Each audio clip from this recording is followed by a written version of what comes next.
বাস্তব ঘটনার উপর ভিত্তি করে নির্মিত বলিউডের একটি ভৌতিক সিনেমার সম্পর্কে আজকে আপনাদের জানাবো।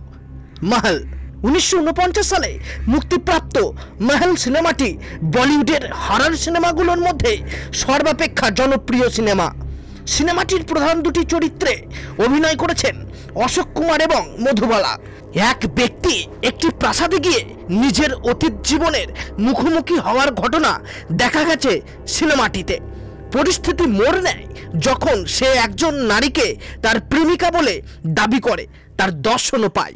সিনেমাটির অভিনেতা অশোক কুমার সূত্রে জানা গেছে একটি বাস্তব ঘটনার উপর ভিত্তি করে নির্মিত হয়েছে महल সিনেমাটি।